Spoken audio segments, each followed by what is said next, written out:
Hello, fellow administrators. Welcome to one more guide. This time, we'll be talking about... Miss Haker, please stop the song. Dear admins, excuse me for a moment.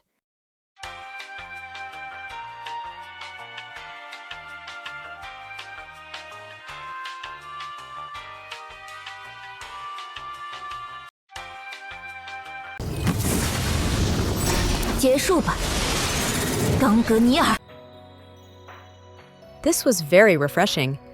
Anyway, let's go back to the main topic of the video. This time, we'll be talking about Skuld. Skuld in ancient Norse mythology, alongside Verthandi and Urd, is one of the Norns, goddesses responsible for shaping the course of human destinies, and among them, Skuld represents the future.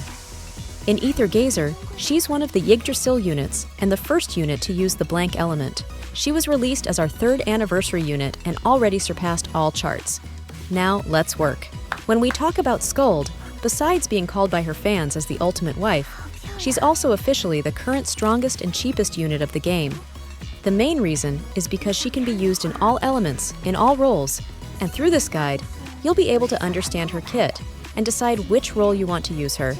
When compared to units such as Ling, Eshera, Thoth, Izanami, she really brings an easy and unique style of combat. Let's start by checking out her ether codes. Among her ether codes, it's rather simple. Red code is to make Skuld a support, while yellow and blue are to make her a damage dealer. The difference between yellow and blue, in a short summary, is the damage intensity, or in easier terms, how much you invested in your Skuld. But if you want more details, it's because the buffs implemented by Blue Code Line 3 are mainly applied through base attack status, and it won't be affected by external sources once your battle starts. In other words, this code is better suggested for high investment. Yellow code, specifically Line 3, is mainly used for low investment. It requires more combos, but it's way easier and cheaper than going after blue code, and as well will give way higher amount of damage than blue, when, once more, at low investment. There's a divergence of opinions about when you should consider blue or yellow. So I'll stick with this idea. Use yellow up to 2S or even 3S rank, and consider blue when she's 3S rank or Omega. Many, even after Omega, still uses yellow code because blue code demands a lot of investment, not only for Skuld, but as well for her team. When talking about keys, the best option is her signature key. You can check the amount of damage provided, and as well the buffs given over her ether codes makes this the best pick. However, if you can't afford to obtain her SIG key, especially if you lost the spending event or didn't listen to my advices in how to save your pulls, then the best option to use is the 4-star Gacha functor. Now, here comes the main reason of why I'm almost without resources in my account. As you can see below, Skuld is one of the easiest units to build because you can use her in any element, as I've already said. But there's a situation. If you want the cheapest build, then go after her standard build because you'll be able to use Skuld in any team. The only problem of this is that the build won't reflect Skuld's full potential, either as damage dealer or as support. So, because of this, I ended up creating multiple builds and analyzed in both beta and live versions of the game and compared. A few teams I had to ask help because many of my units are above 2S rank, so I and those who helped me got these results. Overall, I recommend water, fire, light, and lightning, and among these elements, water. To build Skuld as a damage dealer or as a support, just use the specific sigils for each role. However, there's one catch in this, the enchants in her sigils. My method to solve this was by implementing the elemental enchants in elemental sigils, allowing everyone to have a better experience when switching her sigils, but of course, it'll be more expensive. If you perchance want to try out for fun a different build, you can use 1000-word sigil, which will work with Skuld Skill 1. When below Omega rank, this sigil will replace her SIG sigil, Book of Fate, and you'll implement the desired elemental sigil. But do remember that the damage performance will be behind you properly using Skuld Skill 1. Otherwise, as you can see, the damage won't be that great. In terms of warps, Skuld is pretty easy to go, but you can consider a few different versions according your team. If you want something friendly for any team, then telepathize Force Field 1, unfetter, current decay, and telekinesis. Vector 3 are the ones you can use for her in any team. Also, remember that if you don't have her SIG key, then you should consider Telekinesis Vector 3 alongside Current Decay. Now that we reached this part of the guide, it's finally time for you to learn how to play Skuld and understand why players from my server ends up skipping using her sometimes. Pay attention.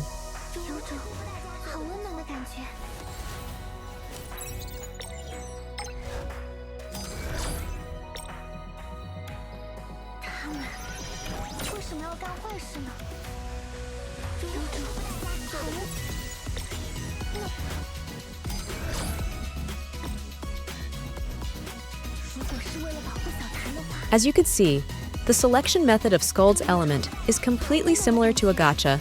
You always need to start the battle and check which element she'll be when you partner her with more than one unit. Overall, the damage is very good and she's a lot fun to play.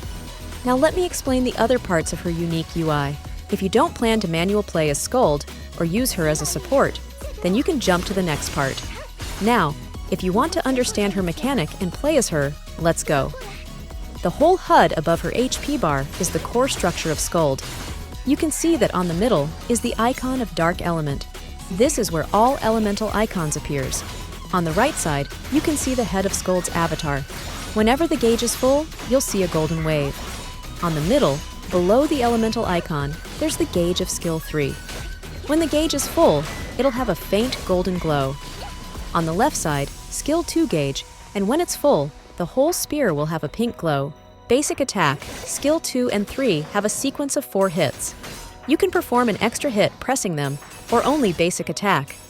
This extra hit is Weaving of Fate, and it'll change the icon of basic attack. But you can refer to it as just WF, or 5th basic attack sequence. If because of you or other reasons, the sequence is interrupted, it'll still consume all the charge. The only exception is Incarnate's bar, unless you press basic attack, because Weaving Fate will conclude the execution. Also, as long as you don't cast Weaving Fate, Incarnation will last for 10 seconds. Because of this, we'll have a different sequence of combos, and I'll only focus in the damage buffs provided to help you understand what you're doing. Starting with Yellow Code, Skuld's combo will give priority to Weaving Fate, also known as WF, is a stance belonging to basic attack, and can be triggered every time you perform a 5th basic attack, a 5th attack in skills 2 and 3, and the 3rd attack from the counter sequence after blocking an enemy attack with skill 1. In order to activate Yellow Code 2, you need use Yellow Code 3 through the use of WF, while Yellow Code 1 will always be active. So, in order to give her the best performance and damage, you need to constantly activate WF whenever it's possible. And the best method so far is through the loop sequence of skill 2 and basic attack, because when you press basic attack after each WF, you'll already start at the 3rd sequence of basic attack. After this loop, the next areas of this combo that you need to pay attention are her solo ult and skill 3 to activate Incarnate's form. Incarnate will get the most of its damage whenever Skuld ult is cast, and you apply enough debuffs to trigger the blank state in enemies. Yellow, as you can see, it's extremely easy to be used, and the combo is not that hard. If you're facing any problems, just stop the video and recheck the sequence you're confused. Also, to help you, I'll implement a bigger version so you can watch and check out the full sequence.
Red Code Combo. If you don't plan to manual play as support Skuld, then just jump to Blue Code Combo or to next topic. Personally, the combo doesn't have that much difference from yellow, since WF is still the main source in all codes to implement different debuffs or activating buffs before bursting your enemies. However, different from the other codes, Red removes the capacity of Skuld casting Incarnate, which means that we won't be able to burst enemies using her as support. In exchange of damage, she provides multiple buffs, and it's recommended to use her as support when you have 2 other units of the same element, unless you don't mind her elemental Gacha system.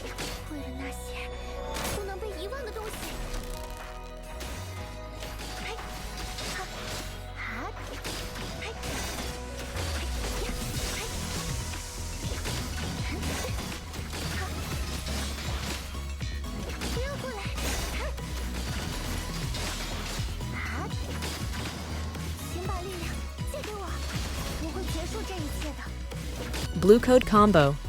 This combo I'll divide in 2 parts. The first part is focused in high investment Skuld, since most players that I contacted and I myself agreed that this code is better used when you have at least 3 S-rank Skuld and above, especially Omega. The main reason why many agreed that this code is mainly for high investment Skuld is because that you'll have a window of only 10 seconds to beat everything after all buffs are applied, making you requiring as many damage buffs you can, which means that attack, skill damage, critical rate, critical damage, all sources to increase your damage will count. There's 2 variations for this combo, and in both, I already include extra information such as S-Hera ult and the extra support in the team, because they're literally part of your combo. Regarding extra explanation of specific team comp for this combo, you should watch Team's topic. As I said before, and I'll repeat, you'll need all sorts of damage buffs to guarantee that you can clear the stage in 1 rotation, which means that your supports must be properly built, using Loopback and Unfetter to guarantee that you can cast their ult in sequence while performing your own sequence of buff stacks. You can adapt this combo by using full sequences of skill 2 and 3 if you didn't manage to clear using your first rotation of Incarnate, but this may affect the amount of buffs you have active depending on how much they'll last after being cast.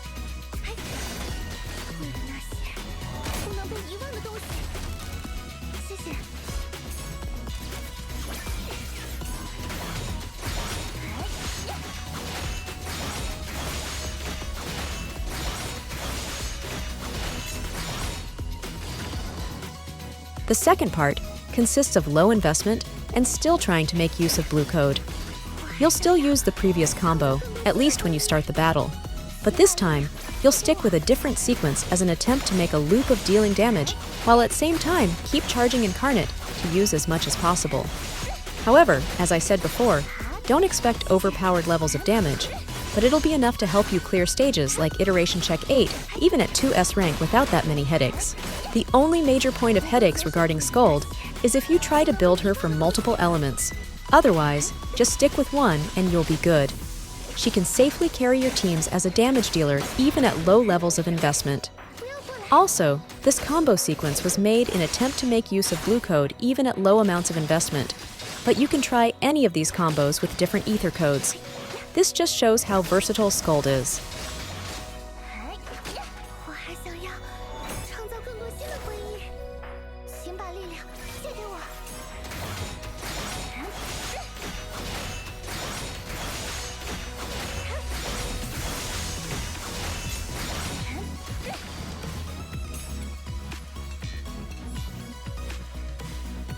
You can notice that in all combos made so far, Skill 1 is not used at all, since it's mainly used to prevent Skuld from receiving damage, and whenever you cast it, it'll consume your dodge gauge instead.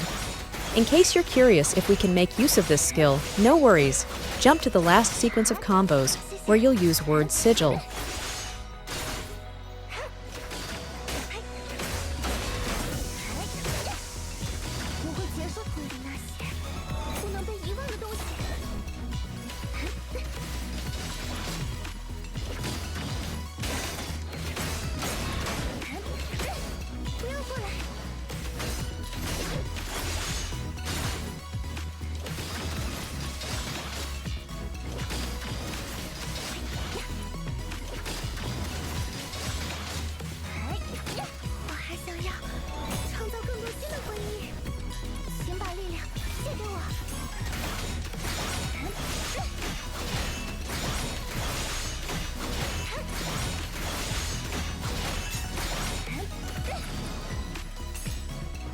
If you want to make use of all skills from Skuld, then you'll need to consider 1000-word Sigil.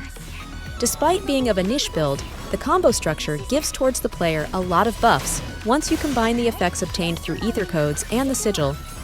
Also, pay attention that the counter sequence performed through basic attack is linked with skill 1 instead of specifically basic attack, while Weaving Fate itself belongs to basic attack. You won't use this build for red code, but instead, consider for either blue or yellow.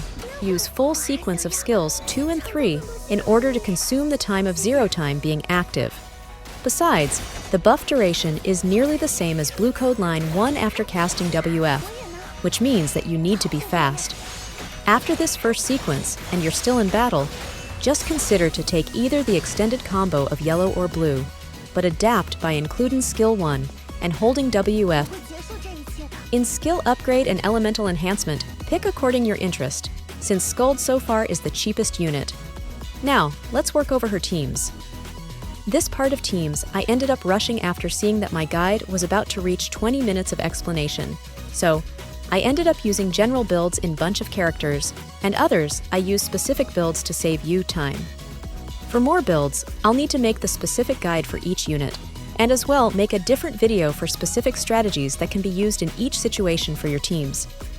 I didn't include the setup for Skuld as support because this video is mainly focused in her as a damage dealer. For those who ends up watching this video and started playing Ether Gazer at the time Skuld arrived, the teams with free units that can help Skuld as a damage dealer are Katachi for physical element, S Poseidon for ice element, and Lin Yu for wind element. Since Lin Yu is free, no need to mention Luliang until she gets her module. Also, despite S for Thandi being free, she's a damage dealer, and she's not the focus of this guide. As you can see, S Hera will be for now the partner of Skuld, at least until we receive a duo ult specifically made for Skuld.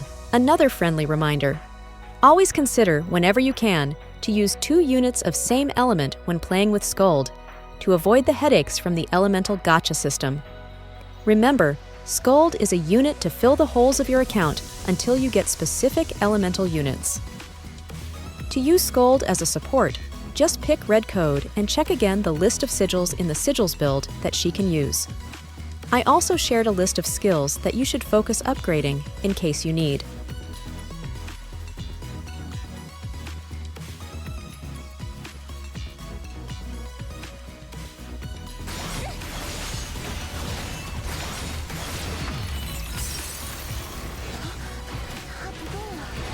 To conclude this guide, I'm sharing the most used AI setups with Skuld in my server, either as damage or support.